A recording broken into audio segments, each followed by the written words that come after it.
Hello मित्रों, जय श्री कृष्णा, राधे राधे। आप सबको मेरा नमस्कार। एक बार पुनः आपसे मिलकर के बड़ी प्रसन्नता का अनुभव हो रहा है और अब हम साइकोलॉजी का अधिगम चैप्टर लेते हैं और देखते हैं कितना आनंद आता है और धैर्य से सुनना बड़ा अच्छा लगेगा और मुझे भी लगेगा और आपको भी लगेगा। तो देखते हैं, हम सीधे समय बर्बाद नहीं करते हैं और सीधे टॉपिक पर आते हैं और अपना टॉपिक है अधिगम।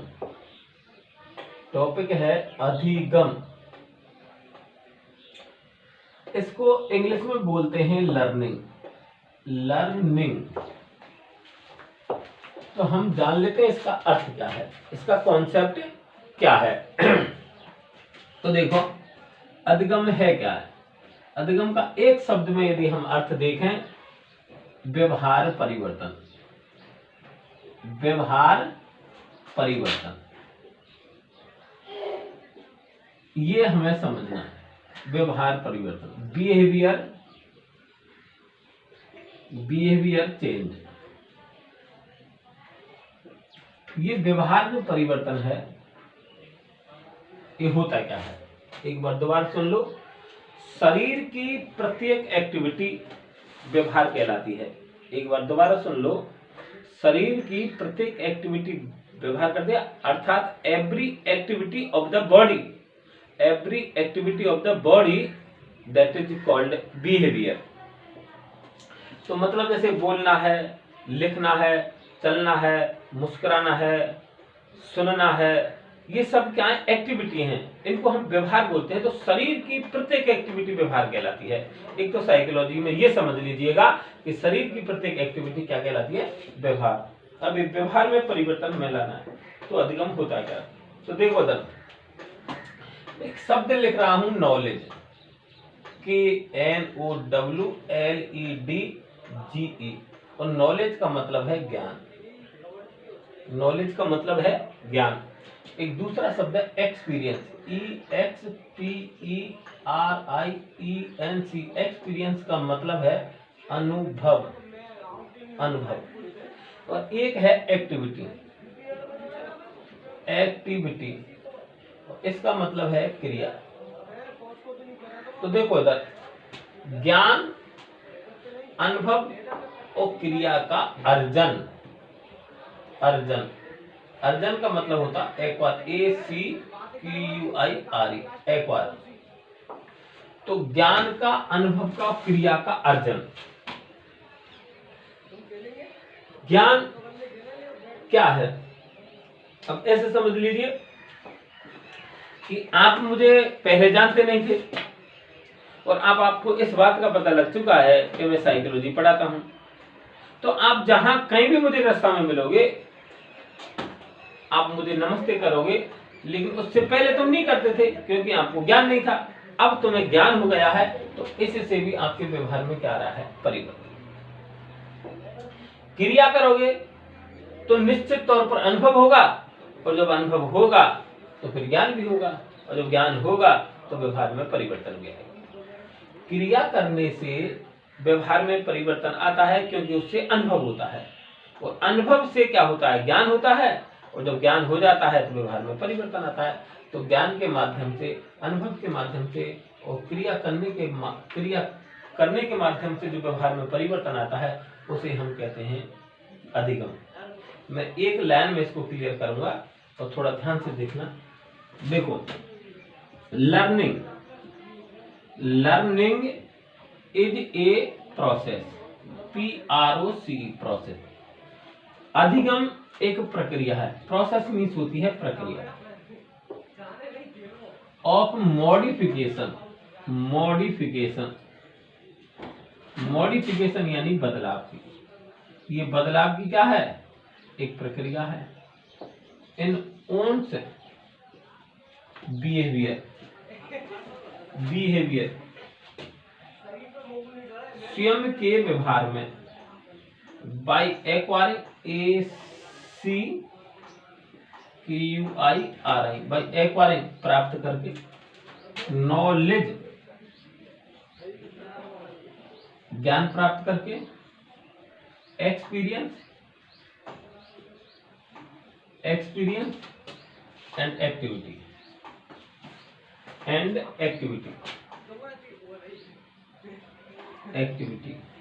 दोबारा देख लो।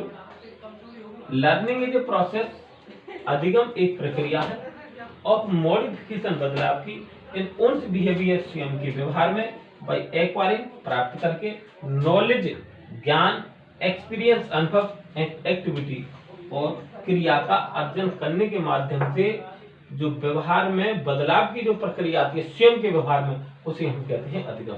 देखो दर, एक तो व्यक्ति पर बदलाव स्वयं लाता है और एक दूसरा व्यक्ति किसी दूसरे के व्यवहार में बदलाव लाता है।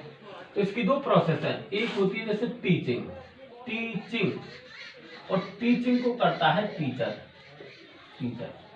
तो ये तो देता है ज्ञान, अनुभव देता है, एक्सपीरियंस देता, तो टीचिंग के माध्यम से तो दूसरे व्यक्ति के व्यवहार में परिवर्तन आता है। और जो लर्निंग है, तो इसको लर्न करता है लर्नर, तो स्वयं अपने व्यवहार में परिवर्तन लाता है। तो शिक्षार्थी तो स्वयं अपने व्यवहार में परिवर्तन लाता है और जो टीचर होता है वो दूसरे के व्यवहार में परिवर्तन लाता है। तो इसकी दो प्रोसेस है। तो देखो इधर, तो अगर पूछता है अधिगम है व्यवहार में परिवर्तन, साइकोलॉजी में चारों ऑप्शन आंसर होते हैं, तो तुम्हें सबसे बेस्ट आंसर छांटना होता है। एक बार दोबारा सुन लो, साइकोलॉजी एक ऐसा सब्जेक्ट है जिसमें चारों ही आंसर होते हैं और सबसे बेस्ट जो आंसर है वो अपन को छांटना होता है।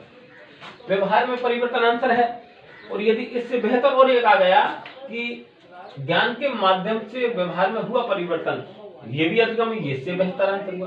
तो ये दो जुड़ गए, ज्ञान और अनुभव के माध्यम से व्यवहार में परिवर्तन, ये इससे भी आंसर है। और यदि ये क्रिया और जुड़ गई और तीनों को देकर दिया तो ये और भी आंसर है। तो व्यवहार में जो परिवर्तन है तो वो किन किन के माध्यम से आता है? ज्ञान के माध्यम से, अनुभव के माध्यम से, क्रिया के माध्यम से व्यवहार में परिवर्तन क्या कहलाता है? अधिगम। क्या अधिगम किसी और के माध्यम से भी आता है? तो देखो, व्यवहार में परिवर्तन थकान के माध्यम से किया जाता है, व्यवहार में परिवर्तन किसी घटना के माध्यम से आ जाता है, और व्यवहार में जो परिवर्तन है किसी बीमारी के माध्यम से भी आ जाता है। लेकिन हर किसी घटना से हुए व्यवहार में परिवर्तन को अधिगम नहीं कहा जा सकता। अगर ऑप्शन में आ जाए कि अधिगम है कि थकान के माध्यम से हुआ व्यवहार में परिवर्तन, बीमारी के माध्यम से व्यवहार में हुआ परिवर्तन और अनुभव के माध्यम से व्यवहार में हुआ परिवर्तन, तो इन तीनों ऑप्शन में हमें क्या देना पड़ेगा? अनुभव, क्योंकि इनके माध्यम से जो व्यवहार में परिवर्तन आ रहा है उसे हम अधिगम नहीं कह सकते हैं। तो देखो इधर, मैं ये कहना चाह रहा हूं कि जो व्यवहार में जो परिवर्तन होगा वो किन किन स्रोत से होता है। अब देखो, एक बार फिर देखें तो learning is a process, learning एक प्रक्रिया ऑफ मॉडिफिकेशन, बदलाव की, इन ओन्स बिहेवियर, स्वयं के व्यवहार में, बाय एक्वायरिंग प्राप्त करके, नॉलेज, एक्सपीरियंस एंड एक्टिविटी। तो अनुभव के माध्यम से और ज्ञान के माध्यम से जो व्यवहार में परिवर्तन आता है उसे हम अधिगम कहते हैं। अब देखो, ये जो व्यवहार में परिवर्तन होगा ये किन किन के माध्यम से होना चाहिए? देखो इधर, मैं आपके लिए जो शब्द लिख रहा हूं, एक मैं लिख रहा हूं, अभी आपने लिखा था एक्सपीरियंस, EXPERIENC, एक्सपीरियंस यानी अनुभव, यानी कि अनुभव। और एक मैं लिख रहा हूं अनुभव के माध्यम से व्यवहार में परिवर्तन, और दूसरा जो परिवर्तन है वो है ट्रेनिंग, TRAINING, ट्रेनिंग यानी कि प्रशिक्षण, यानी कि प्रशिक्षण। और एक लिख रहा हूं मैं एक्सरसाइज, EXERCIS, एक्सरसाइज यानी अभ्यास, अभ्यास। तो अनुभव के माध्यम से व्यवहार में परिवर्तन होना, और ट्रेनिंग को मैं एक साथ कह सकता हूं एक तरह से वातावरण। क्या कह सकता हूं? वातावरण। देखो, प्रशिक्षण के माध्यम से व्यवहार में परिवर्तन। अब वातावरण को ऐसे समझ लो कि वातावरण मैंने आपको बताया था दो प्रकार का वातावरण। ये वातावरण जो होता है वो दो प्रकार का होता है, एक तो होता है प्राकृतिक वातावरण और एक होता है सामाजिक वातावरण, और एक वातावरण होता है सामाजिक वातावरण, सामाजिक वातावरण। अब देखो, सामाजिक वातावरण में ध्यान से देखना, ये माँ है, माँ उसके व्यवहार में परिवर्तन लाती है, जैसे उसको नहलाना है, धुलाना है, कपड़े पिलाना है, उसको खिलाना है, पिलाना है, इसके माध्यम से उसके व्यवहार में परिवर्तन लाती है। ये बेसिक परिवर्तन लाती है। आधारभूत जो परिवर्तन लाती है वो मां लाती है, उसके व्यवहार में, उसकी एक्टिविटी में, बालक की गतिविधियों में, बालक की शरीर की जो क्रियाएं उनमें वो परिवर्तन लाने की प्रयास करती है। दूसरा है वो है परिवार। ये परिवार क्या करता है, ये भाषा में मदद करता है, उसकी भाषा में परिवर्तन लाता है। इसी प्रकार से खेल का मैदान, खेल का जो मैदान है ये स्वाभाविक परिवर्तन लाता है। और एक होता है स्कूल, क्या होता है, स्कूल, और ये औपचारिक। तो देखो यहां जो मिल रहा है इनको अनौपचारिक ज्ञान मिल रहा है। क्या मिल रहा है, अनौपचारिक ज्ञान। तो अनौपचारिक ज्ञान के माध्यम से भी परिवर्तन आ रहा है, और स्कूल में मिल रहा है औपचारिक ज्ञान, जिसकी पहले से कोई व्यवस्था बनी हुई हो, सब कुछ पूर्व निर्धारित हो, जहाँ स्थान भी फिक्स हो, उद्देश्य भी फिक्स हो, यानी कि सब कुछ पहले से ही निर्धारित हो, एक व्यवस्थित व्यवस्था हो, उसे हम कहते हैं औपचारिक। तो यहाँ इनके माध्यम से भी बालक के व्यवहार में क्या आता है, परिवर्तन। तो एक बार दोबारा सुन लो, अधिगम है का अनुभव, प्रशिक्षण और अभ्यास के माध्यम से व्यवहार में हुआ परिवर्तन क्या कहलाता है, अधिगम। तो ये और भी अच्छा आंसर होगा, इसलिए मैं कहता हूं कि जो साइकोलॉजी होती है उसमें चारों ही ऑप्शन का आंसर होते हैं, और उसमें से हमें सबसे बेस्ट आंसर छांटना होता है। तो देखो अधिगम जो होता है, तो अधिगम की एक बार दोबारा परिवर्तन सुन लो। अधिगम है का कि अनुभव, प्रशिक्षण और अभ्यास के माध्यम से व्यवहार में हुआ परिवर्तन क्या कहलाता है, अधिगम। अब हम देखते हैं कि जो अधिगम है, इस अधिगम में जो परिभाषा हमने अब आपको दी है, तो ये तो हो गया इस अधिगम का अर्थ। क्या हो गया, अधिगम का अर्थ। तो अधिगम है का अभ्यास के माध्यम से, अनुभव के माध्यम से और प्रशिक्षण के माध्यम से जो व्यवहार में परिवर्तन देखने को मिलता है, उसे हम कहते हैं अधिगम, उसे हम कहते हैं अधिगम। अब देखो अधिगम के नियम क्या है। अब हम बात करते हैं अधिगम के नियम। देखो हाँ, इससे पहले मैं इसको लगे हाथ ये भी बता दूं कि अधिगम कैसे होगा। देखो ये जो अधिगम है, और अधिगम में है क्या, व्यवहार परिवर्तन, व्यवहार परिवर्तन। अभी जो व्यवहार परिवर्तन होगा, दो स्थितियां, या तो ये स्थायी होगा और इधर ये अस्थायी होना। स्थायी हो गया वो भी बेकार है, क्योंकि अगर उसमें गुंजाइश ही नहीं है तो वो भी खतरा है, और अस्थायी हुआ तो वैसे अधिगम नहीं है। तो हम एक शब्द को ध्यान रखना, relatively, RELATI, relatively, relatively permanent, permanent, यानी कि एक शब्द ध्यान रखना, अपेक्षाकृत, अपेक्षाकृत स्थायी परिवर्तन। अपेक्षाकृत व्यवहार में स्थायी परिवर्तन ही अधिगम है। स्थायी है तो भी गलत है और अस्थायी है तब भी गलत है। माना कि आपने इसको पढ़ लिया है रेगुलर, लेकिन आपको पता है इसको बोलते हैं रेगुलर।